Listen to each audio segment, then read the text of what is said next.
So students, in the earlier video we have seen the different equations of the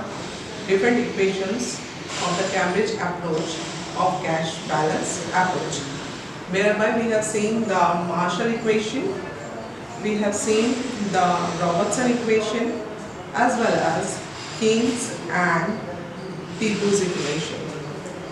Now we will see in this particular video the criticism of the cash balance approach. So as far as the criticisms are concerned, the critics also criticized that this is not the separate theory.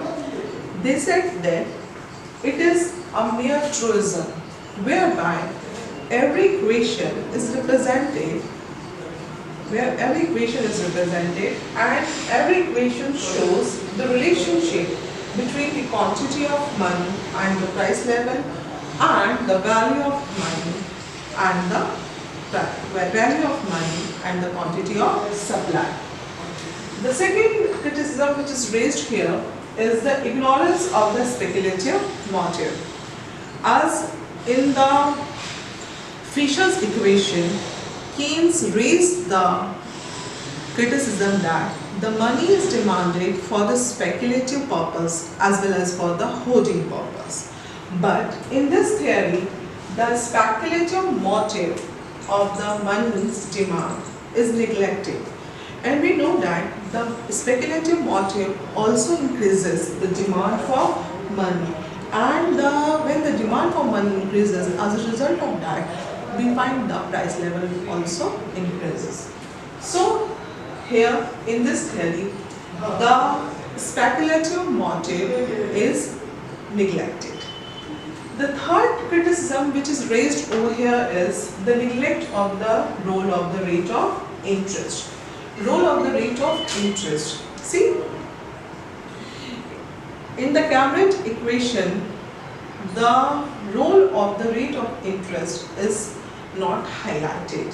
But if you talk about the rate of interest, the rate of interest influences the demand for money. And because of the demand for money, we find there will be the price level changes.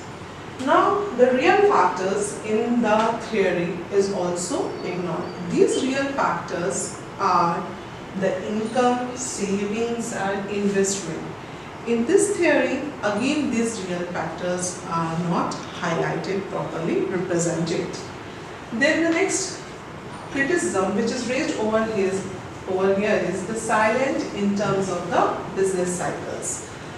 Like its counterpart, that is the Fisher's equation, the Cambridge equation is also silent in terms of the explaining the business cycles or the trade cycles. Why so? After depression, the prosperity comes, and after the prosperity, again the depression or the recession is faced by the economy. So in this case, this theory is silent. The next criticism which is raised over here is the neglect of the saving investment effect.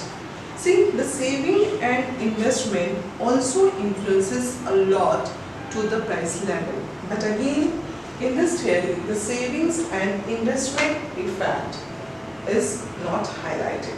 Saving or investment inequality in the economy is shown. So, as far as this chapter is concerned, the quantitative theory of money, in this particular chapter, we have seen the two approaches. One is the Fisher's approach and the second one is the Cambridge equation. Thank you.